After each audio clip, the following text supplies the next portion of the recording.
Hi, I'm acting teacher Michael Bean, and welcome to your daily lesson for myfreeactingclass.com for Monday, March the 14th.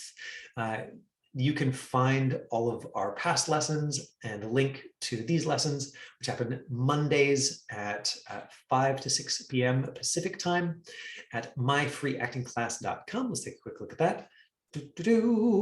Ta-da! And you can also sign up for the mailing list here, and down here you'll find the video archive. If you click on that, it'll get you to this page right here, a whole bunch of past videos. And for the more recent videos, you would have to click right here on our YouTube channel, ta-da! And it would take you to a whole bunch of our recent videos. There's Duke's face. He's one of our most dedicated students you can see in the class today. Let me talk to you a little bit about an acting foundation, and there's a point that I want to go over in some detail today, which came up in my class last week, and I've really been thinking about it this week, which is this kind of foundational idea that what you are actually feeling is so much more interesting for an audience to watch than what you think your character should be feeling. Yeah, and I hope to show you some concrete examples today and to give you a little bit of science and really just keep coming back to this basic idea of what you are actually feeling can be in service of the scene and typically is more interesting than what you've decided your character should be feeling. So for example, I had a student in my class last week who was exhausted from work, and he was like, and this character was a doctor, his doctor, and so he's like, okay, I've gotta ramp up the energy. And if you watch his first take, it's got this it's tight and he's trying real hard, and by his last take, we got to this point where I was like, look, can you just use how you're actually feeling the scene? And that one reads so much more like a real doctor. And we can make the story afterwards like, oh, right, of course, somebody who's exhausted and busy, and this tells us the story of the real person. Is it that? Possibly. I think that was strongly influential for his scene, but also it becomes more honest when you're including how you're actually feeling. And I've talked about this in lessons, over and over again. There's this foundation for film and TV acting, just like the baseline is, do we believe you as a real person? Right, so you're saying words that you got off a piece of paper. Of course, most non-actors, when they read something off a piece of paper or even memorize it, it'll have this this kind of musical quality that comes with memorized text. If anybody's ever seen an elementary school play or high school play, it often has this quality that sort of goes up and down, and people don't even know they're doing it. And even a tiny bit of that in your film and TV audition is enough for them to go, oh, okay, this person just really knew next. Because in order to just get in the door, the absolute baseline is you have to be able to say these words like it's just you talking. And there are some exercises that I'll do with brand new students that are really supportive of that. Sometimes I will encourage people to learn flat, right? So to learn as just facts. It's funny, I used to teach and say okay, just learn flat, just take all the emotion out of it. But then people would learn like this, and then this would happen. Then when they did their text, this would happen. And I'd be like, cool, now I have feelings. And they'd be like, now I have lots of feelings. And most of my text, so the thing is that when you are memorizing text, it is so easy to accidentally memorize in how you think your character should feel. And every piece of here's how I think my character should feel, or here's how I want everybody watching to think my character's feeling, every piece of that is a trap. And so one of the things that moves you towards professional acting is taking apart that apart. And I'm not saying you don't read for understanding of feelings. Of course you do. As artists, as people, as actors, we can't look at a script where somebody's yelling and it's all in capital letters and there's 4 exclamation points and go like, oh, no, Michael Bean said, ignore the feelings. So of course, when you read it, you're going to get information about the feeling. The point is that in the process of rehearsal, you have to allow that the feeling is going to be more complex than your initial conception of it. And if you want to come across as a real person, the thing that serves you the best is to learn the words as facts. And the exercise that I've found lately is the most effective is, okay, like let's say Christina's doing, a line of dialogue, and Chris, and I say, okay, Christina, your line is, I hate you, right? So just, look at the camera, and just unmute yourself. Look at the camera and say, I hate you, and just really go for it. I hate you. Good, yeah, and even bigger, like it's all in capital letters and there's 4 exclamation points. I hate you. Good. Now the first time she says it's going to be full of feeling, but say it again exactly like that. I hate you. Good. Do you feel how it's like a little less? Good. Just say it again, but say it exactly like that. Go for it again, big. I hate you. And what'll happen is each time she says it, it'll get a little bit stiffer, just almost invisibly stiffer as she starts to repeat the way she said it the time before. So the trick there, if you are working on a piece of text, is to take it to just facts. And so here's the exercise that I really like for memorizing text, which is, okay, now say the line, say the words just facts. I hate you. No, say just facts. No, actually say the word just facts. No, say the words just facts. Say the thing that I am saying. Say just facts. Oh, just facts. Good. Now say the line like you said that. I hate you. See, and you can't resist trying to hate me a little bit, but now just say just facts. Just facts. Good. And now say the line. I hate you. Right. So right now, Christina's trying to take all of the emotion out of it, right, and do a neutral or completely emotionless read, as opposed to just saying facts from how she's actually feeling right now. So it's a perfect concrete example of Christina trying to hate is stiffer, less interesting, flatter, than Christina just being like, what do you even want me to do? Oh God, I think I'm doing this wrong already. Blah, and just saying the words from there. Just say just facts from how you're actually feeling right. Just good. Say just facts. Just facts. See how you went into neutral? You're like, good. Now just say I hate you with that face. With that face. Just say I hate you. I hate you. That's so good. Yes. Good. Now say I hate you again, but keep the laugh. Just say I hate you. I hate you. So much more interesting.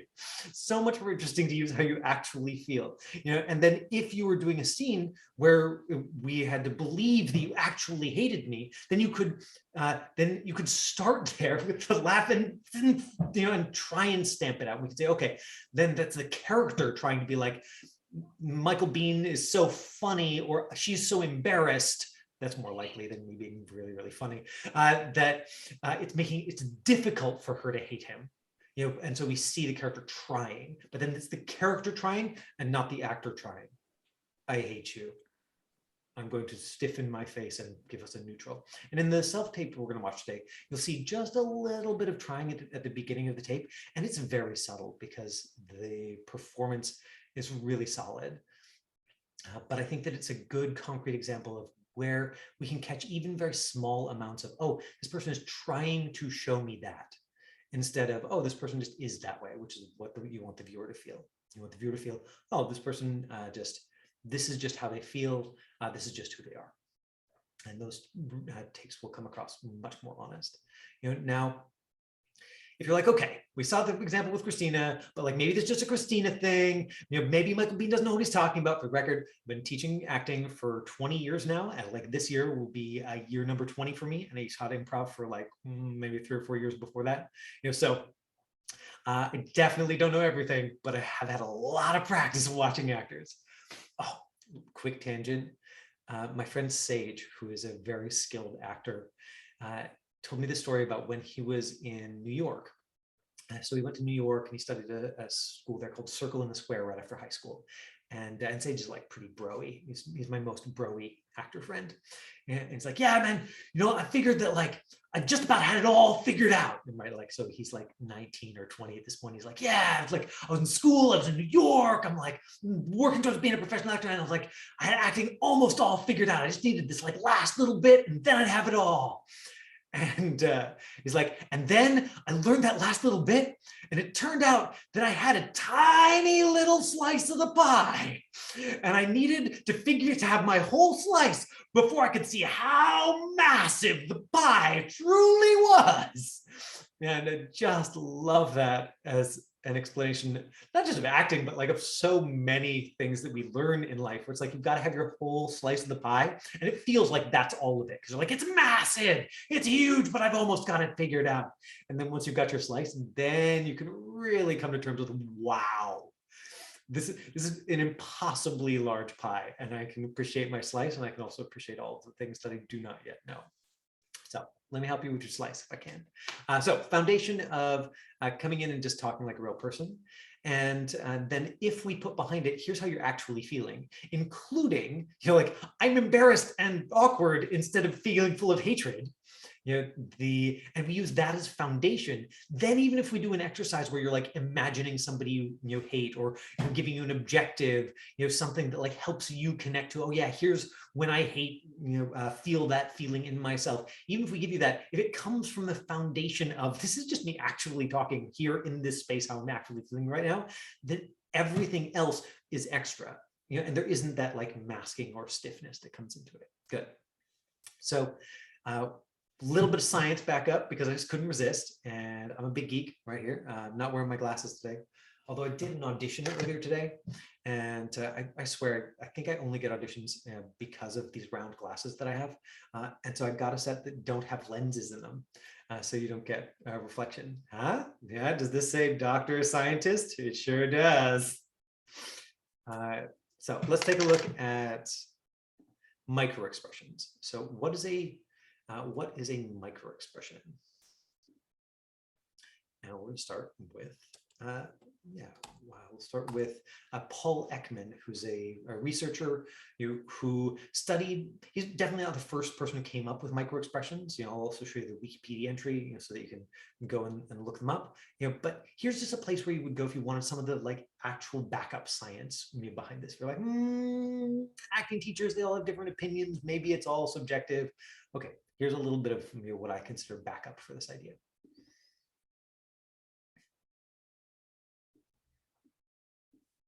Of facial expressions, a macro or normal expression, which comes on and off the face, usually in 2 to 5 seconds.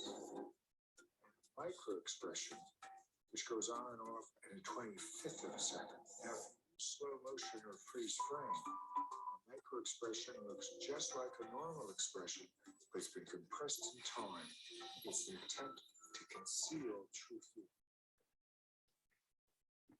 Okay, so Dr. Paul Ekman, and he looked at expressions cross-culturally, and he was sort of examining, are there facial expressions that are common cross-culturally? And so like the research was done in the 60s and 70s, so it's a little bit ethically questionable now, where he was sort of going to the most remote parts of the globe and being like, hey, you have not been exposed to civilization. Look at these faces. I'm a scientist. Tell me things about yourself.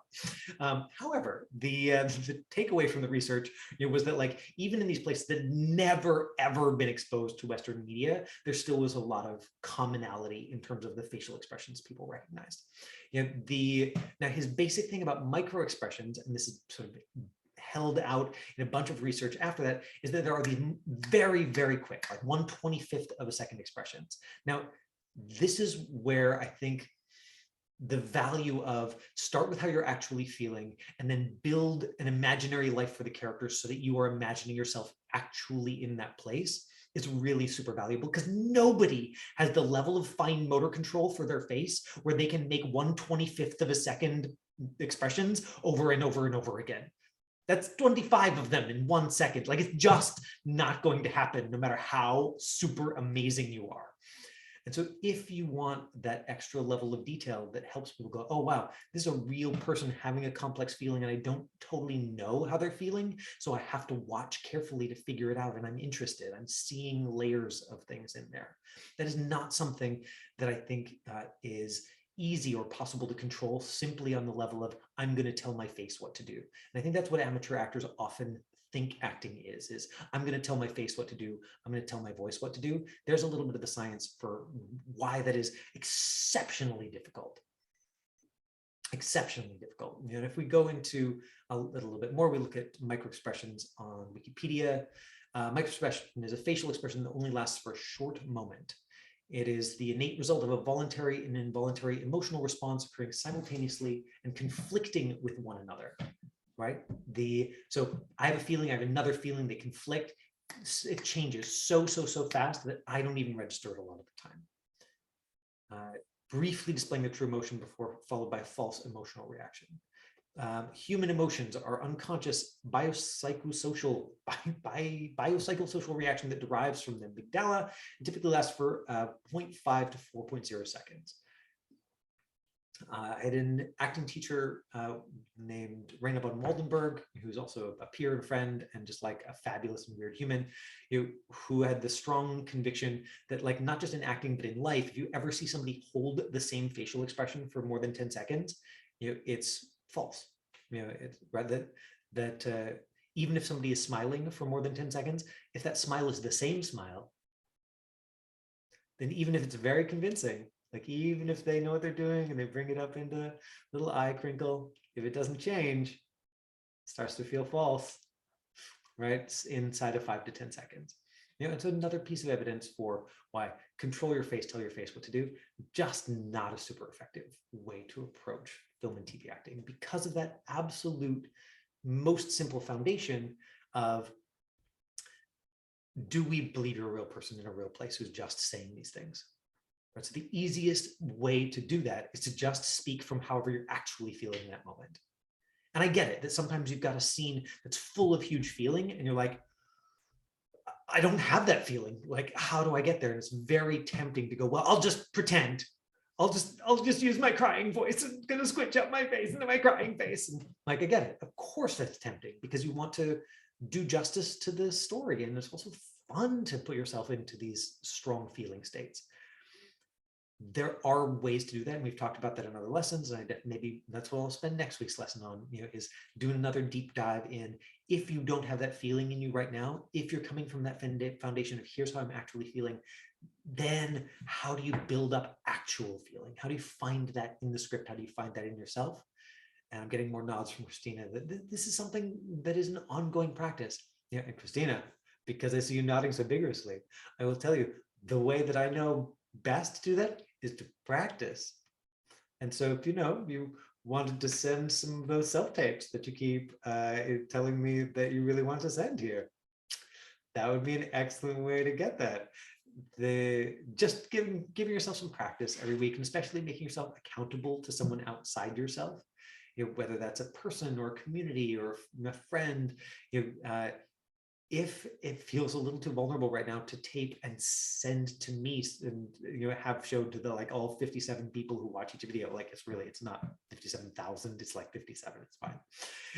But if you're like, too much, then just making yourself accountable to someone else and finding a practice buddy and being like, me and my practice buddy are going to do this for each other every week. We're going to block off this half hour, this hour with my one person, but making yourself externally accountable is one of the most effective ways to make sure that you don't have another 7 weeks go by with the intention always of setting aside that hour. Whereas if you've got another person who you're kind of on the hook to, who's going to be disappointed, then that sort of basic human thing kicks in. You're like, no, I don't want to leave Carl waiting. Okay, get it together for that hour. I'm not sure why I've decided your best friend's named Carl, but there you go.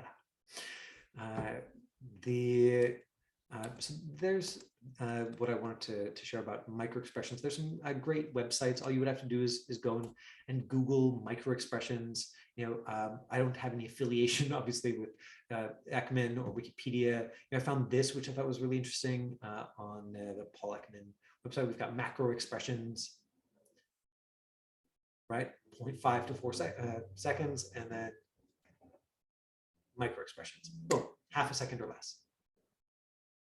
It certainly is possible, to bring some of those into acting, but very, very challenging. Perfect. So let's take a look at Natalia's self-tape, because our regular student Natalia sent us a tape this week. And maybe before we get into it, let's look at the actual script. Jessica or Abigail, because you're new, do you want to read the script with us today? Sure. Fantastic. And Jessica, do you also want to read? Sure, I don't have it, but absolutely. No, I'm going to pull it up and Okay, yeah, cool. That's great. so you don't have to listen to me read everything. So Abigail and Jessica, if you leave yourself unmuted, I'm going to pull this up and share it with you, and I'll read the stage direction. So here we go. I'm just going to pick. So if you were prepping this for an audition, you would read, of course, all of this, even though the start mark is down here. We're going to pick it up down here. This is the scene header, interior mansion, bedroom, day. Zelda St. John, 70, her back to us, poses in front of a full-length mirror. We get a glimpse of her in the glass, a stern, regal, glamorous figure hiding from the light. And Abigail, why don't you read Ashka, and Jessica, you can read Pearl. Can I go ahead now? Yeah. Okay. I work for Zelda St. John. Ashka, 20s, chatty, frank, presents her case to Pearl. Now, if you are auditioning for Ashka, this is a gift. You don't always get this. Her name all in capital letters means it's the first time she's appearing in the script. So if you're looking at a film TV script, as long as it's professionally written and thus following the formatting for professional scripts, the first time a character appears, their name will be all in capital letters. And you can see these are scene headings: first scene, second scene, third scene. So this is the very, very beginning of this movie or TV show. Right. And then Pearl's name's also capitalized. And so we know that Pearl also is the first time she's appearing. Thanks for waiting. Here you go, Jessica. Isn't she a recluse? We're friends. She likes my hustle. I'm a cleaner, but I study at night. Ashka blushes a little. My ambition is to join the police. Pearl smiles, a kindred spirit. Now, this might mean that Pearl is a police officer. We don't know that at this point. We know she presents her case to Pearl, and that she's a kindred spirit, so it's possible that Pearl's a police officer. I read that detectives have an instinct, a gut feeling. Pearl shrugs and nods. Zelda's changing her will. I think she might be in danger. Pearl humors her. Something tells me you must have got a little suspects. You've got a list of suspects. Oh, I'm sorry. Something tells me you've got a list of suspects. Tashka takes out a notepad. She reels off scrawled thoughts. Scott, Zelda's husband. He's half her age, a gold digger. And her daughter, Estella, she loves drama. She's like a bullet in Chinatown. Pearl grins. Ashka thinks about it. She corrects herself. A bull in a china shop. I like your one better. Estella's husband, Jed. He's a thief. Cleaners learn to be invisible. I've seen him steal cash, jewelry. It's not my business. But when Zelda accused him, Estella blamed me. Zelda's not leaving them anything? She's giving some to charity, dogs and cats. Ashka, how do you know this? She's leaving the rest to me. Because she likes your hustle? Zelda came to this country with nothing. I remind her of her. When's she telling them? Tonight. They're going to be mad. Good. And then if we thank you, Jessica. Thank you, Abigail, for jumping in. If we were going to go and look at the second scene, in the second scene, you would see that Ashka, the character who's the cleaner, who's sort of written with the accent and from another country, is panicked, and it's clear that Zelda has died under mysterious circumstances, and she's a suspect, and so she flees, and presumably the movie is about Pearl, the detective or police officer, trying to figure out who really killed Zelda, in order to save Ashka, who's sort of on the run. So we've got these two scenes, one where Ashka, we're chatty and frank, but it's lower stakes. It's I want to be a police officer like you, and I think my friend's in danger, and I'm going to give you a bunch of information. And then we've got the second scene, which is, oh my gosh, she's dead. They're going to blame me. You have to help me. So we're just going to watch Natalia's first scene. In the second scene, she, I think on purpose, leaned into the accent more, to give them to give casting that option, which is something that she and I have talked about, in me reviewing her self tapes before. But I think the first one has sort of just the right amount of accent, and to give you the character and also have it come across really clear. So Natalia, that's my first note before we even watch it. I think the first one is just the right amount of accent, although labeling it no accent, I'm sorry, it does not have no accent. This might be as low accent as you can make it, but it's still very clear that you have an accent, which will come out as soon as I show it to people. So here's the scene that we just read altogether by Natalia, who again is one of the most regular contributors. Thank you so much, Natalia, for sending us your tapes.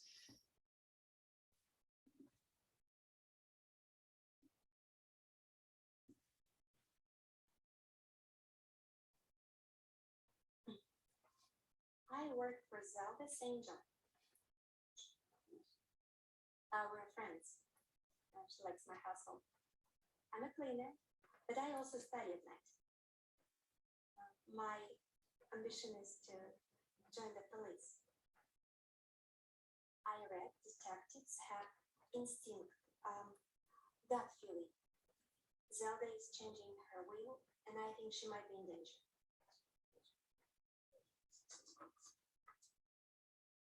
Scott, Zelda's husband, gold digger, half her age. Also, I just want to point out that this is a fantastic example of Natalia taking the note from her last self-tape review about using a physical object. So the fact that she's leaned over, got the paper, she's got the pen. We don't even see the paper, but it makes a difference in terms of us seeing the character, that's what the character is doing. Right? We don't need to reference the script, and then it's not just like actor talking. Quick note about physical setup, because I haven't gone over that yet. The frame is what the camera sees. This framing is medium close-up, just like I am when I'm shooting the actual lesson, so top of the head down to just below the armpits, or maybe even a little bit wider than that, but not too much. We're not going all the way down to the waist. That would be what's called a medium shot. So medium close-up, is what's standard for a professional self-tape. You want to be horizontal and not vertical. If you're taping on your phone, which most people do, you want as neutral a background as possible. Blank wall is just fine. You want some kind of light reflected in your eyeballs. Now, Natalia is often sort of bouncing around to different places, and I've seen tapes from her from like different apartments and hotel rooms, and so she's found a blank wall. She's got a light reflecting in her eyes. Could she have more light reflecting in her eyes? Yeah. Like, is she flying from wherever she's flying to wherever she's flying to and carrying a whole bunch of lighting equipment in her bag? No, probably not. So it doesn't have to be perfect. This is acceptable for a professional audition.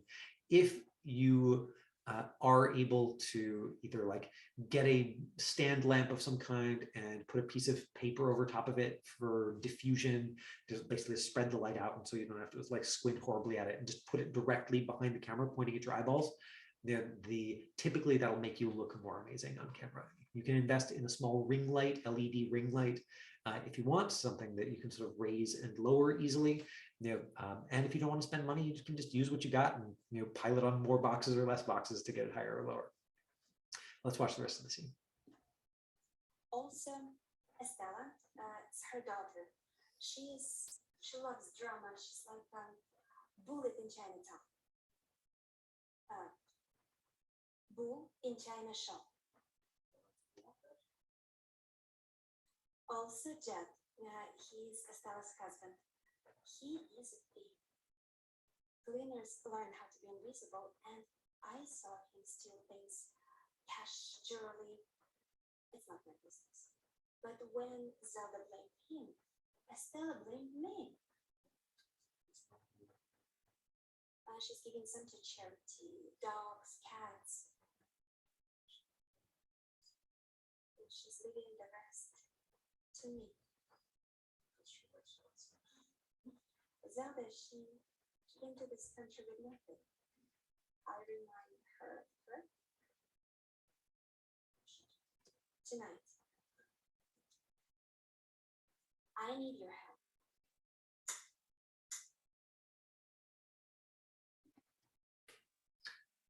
Okay, so the like nice clear framing. Natalia, thanks for sharing the tape. Now you can see, so here's one actor's interpretation. One of the things that I think is really present for me as a teacher, as an actor right now, that I keep coming back to in this lesson, is bringing yourself into it. But I think lines up really neatly with what I was talking about before in terms of starting the work from whatever you're actually feeling. I think that the place where you are most likely to just tell a captivating story, and thus where you are most likely to book, is in this overlap spot between who you are as a person and the best story you can tell. Right. So there's lots of, obviously, like there's lots to you as a person. There's lots to telling a good story. Ideally, you want to find an overlap spot between the two of them. Right. There are versions of this story that just are not a good fit for Natalia. And then there are parts of Natalia, that are just not a good fit for this particular story. And so what we're doing is like being creative and not going, okay, how do I pretzel myself into what I think they want? Instead, the creative thing is, okay, where are the parts of me that overlap nicely with this? And I think that you just can't go wrong by starting with you. And a piece of that sort of who you are as a person truly is what you look like on camera. Like there is an element, especially for North American film and TV, where they want typically the character to visually tell a story just in the first like half second based on what they look like. And so it is very normal for casting or producers to be like, yeah, Christina, you were second choice, but we decided to go with the blonde girl. And they're like, I can dye my hair blonde. Like, I look good blonde. And they're like, yeah, we can't picture it. We cast the other girl. That is just a normal part of it. Or for them to go like, actually, we cast somebody who looks like you as a different character, and we don't want audiences to get confused. Like, yeah, that's a real thing that producers think about when they're casting. They're like, nah, we already got one blonde girl. Yeah, and so the other girl needs to be a brunette or a redhead. Because otherwise audiences will be like, wait, wasn't there another like girl who looked kind of like Christina, but it was the girlfriend, but this one's the best? I'm confused. And is that silly? Yeah. Is it, however, a visual convention that is blasted over the last several decades, and so audiences are used to it without even knowing they are? Yeah, unfortunately so. And when you start really looking for it, like it's not always. Sometimes you see a show and they're like, oh no, they're counting on the fact that like good writing and good actors for us to distinguish these humans from each other. But then a lot of shows are like, oh wow, it's like like the ad team is like trying to cover all of the bases, and everybody's so distinct and different to make it really clear that they're all different people. I want to pay special attention to the top of this tape, because I think that that's where this lines up with the thing that I was saying about microexpressions. So Natalia, one of the things here is that I think that you would be, I think that my guess is that Natalia, you didn't know that this person was a police officer when you were talking to them in the first scene, or at least I didn't get the sense of like, I'm sitting down with a police officer, I'm sitting down with somebody, who is like, this person is already doing the thing that I aspire to. And maybe that is present, for you. What I see here at the very top of the scene is somebody trying to be shy. Yeah, and Natalia probably like does have some real gentleness in her, and I've seen it in tapes before, and so it's not that she is like leaning into something that is foreign to her. I just see at the top of the scene, I see a little bit of indicating, and it's not a lot.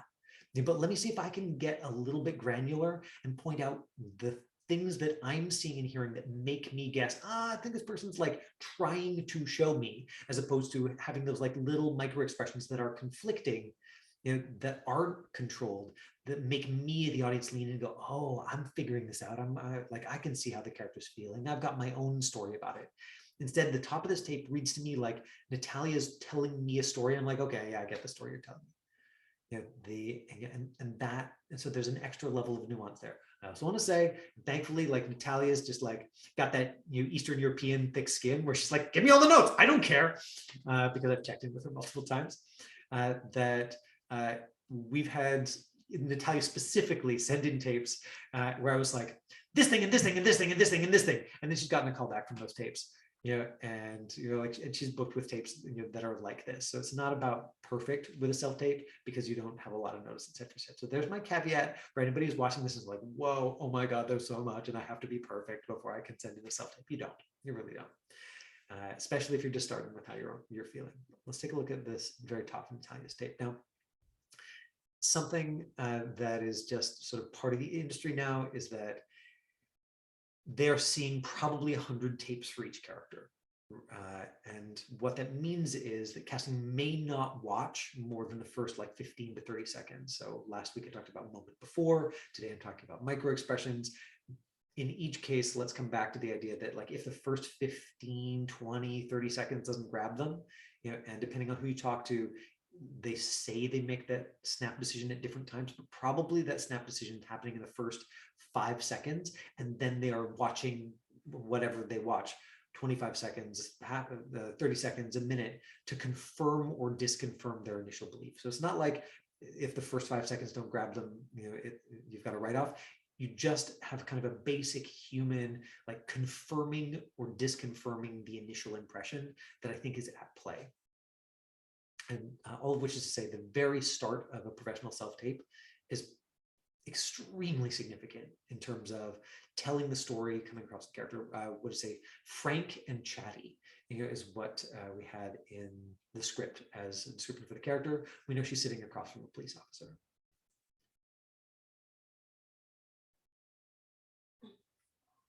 I work for Zelda St. John. We're friends.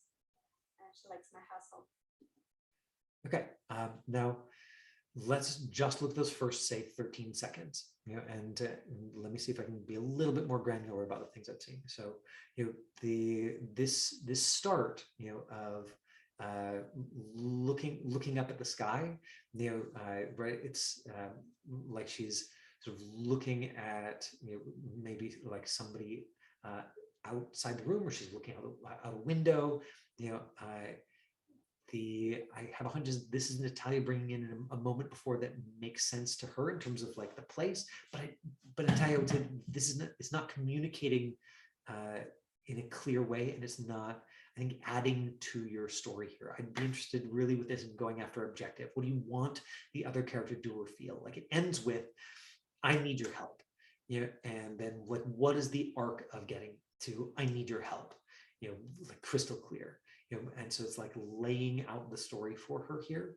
And if you're sitting down across from this police officer, sure, like getting maybe Natalia's made some choices about like physically where she is. Okay, we're sitting down in a cafe, and I'm just like looking out the window at the cafe. If that's the case, sitting down in the cafe, then I think that first you'd want to bring that eye line, down, to the sort of the same level as the character. The swath under the eyes tends to be unflattering, right? If I do it for you right now, and if I put my eye line up here, it's just one of those things that makes everything look exceptionally tall. She's sitting down, so she's probably looking at like a sort of a normal person height, but it looks like she's looking way up at the ceiling. And also, I'm just, like I said, I'm confused about what this is conveying in terms of the character. Right, that there's a little like, whatever that tiny micro expression in the mouth was, the eyes drop back up, there's the blink, the second blink. So all of this, so to me, that series of expressions, the little throat clear, and then starting to tell the story, for me, that's enough for me to go, okay, it doesn't read as honest. It reads as slightly scripted or slightly planned. That there's like, oh, there's a thing that I'm seeing over here, but I don't really like, I'm not really seeing her take it in, or have there's no micro expression that I'm seeing there for sort of what she's looking at, and then maybe it's because this expression of like down up is repeated a couple of times, and then there's this like it's kind of self-conscious throat clearing, without the expression being self-conscious. And I'm just guessing right now. I can give you my global impression, but trying to like get really under the microscope and go, why am I getting this impression that this is just a little false at the top? This actor is trying to show me that her character is shy, as opposed to the character being nervous to sit down and talk to a police officer, which he very well might be. And I suspect that's the choice Natalia's making. If that was the case, if she really needs this police officer's help, and she's very nervous to meet her. So let's say hypothetically that those are Natalia's choices and I'm coaching the scene, then one of the things that I would suggest, like first we'd adjust that eye line and then say, okay, Natalia, now jump up and down until your heart rate's really like, do a couple of tuck jumps, pull the knees up, like get your heart rate up, and now settle in the seat, and try to keep it together for the police officer, right? So basically, the way that I would both meet that requirement of like, feel how you're actually feeling, and that desire of, I want my character to be very nervous. It's like, great, good. Let's get you slightly out of breath, get your heart rate way up. Wait until you've like caught your breath so you're not panting, because that's not going to be a good fit for the scene. But then if there's that like me pretending, false, a little bit more false. But if I go into these, shoot, shoot, shoot, shoot, shoot, shoot, shoot. And then I sit down in the scene and I'm like, hey, it's great to meet you. And I'm like, I don't really have to do anything because my heart rate's like, and that's going to do all of these wonderful little micro things to my face that you may pick up as an audience, even if you're not aware that you're registering them, right? Microexpressions are microexpressions because they typically do not register consciously on either the person watching or the person who's making them. But there's my long, detailed pitch for why microexpressions matter and why how you're actually feeling just has to be the foundation for your work if you want to be believable. Whew, I feel energized from all those jumps. I do get a question about taking care of your voice. And one of the things that you can do, because you can go back and watch the couple of lessons with Liz McLaughlin. Those are in the video archive. If you just go into the video archive on the website. In fact, I can do it right now. Where are we? So I go to the video archive and I type find, I go Liz. Hey, there she is, voice coach Liz McLaughlin. Liz is a professional voice coach. She works on set really regularly, coaching people, professional actors, right? So she's paid by production to go in and help with people have an accent, or want to come across as with a particular accent, or they're from the UK and they need to come across American, so she's much more expert in that than I am, and that's one place that you can go to find good information. Just right there on the myfreeactingclass.com website. And then sort of top level, I will say that anything that helps you notice where you are clenching is helpful, right? So kind of a lot of the entry level voice exercises, are about like, can you notice when all of these muscles that are involved in making sound are open and relaxed? And there's mechanical ways to do that. And there's Fitzmaurice voice work, which is all about shaking it out. There's a classic text called Freeing the Natural Voice by a woman named Kirsten Linkletter that's worth looking at if you just want to grab something from the library. It's an older book, so any public library near you probably has copies. That's Freeing the Natural Voice. And at this point, again, you can probably go on YouTube and find some kind of basic exercises and just lean into something that feels like easy and interesting to you, and with a focus on relaxation, in terms of like a vocal care, and a really concrete example, even if you haven't ever done voice exercises, if you've ever been to like a concert or a sports game or something back when we used to go to those things, and cheered or yelled or like talked too loud over top of music for a couple of hours, and then the next day you've got that kind of scratchiness in your voice, like that you actually have like abraded your vocal cords, you actually like rubbed your vocal cords just a little bit raw, and that's what that kind of scratchiness is. And of course, there are like, of course, several like very famous singers who like have that kind of raspy quality of their voice, or actors who have that from years of smoking, or just from like, I don't know, a lot of yelling when they were young. Who knows how they got there? But like like obviously it can escalate into a serious issue, and sometimes folks are like, well, this is the voice I got, so I'm just going to take advantage of it and make that my selling feature. But yeah, vocal care is typically about self-awareness and relaxation. So that was Duke's question. Okay, I've got to wrap up pretty quick. Are there any final questions before we wrap for today?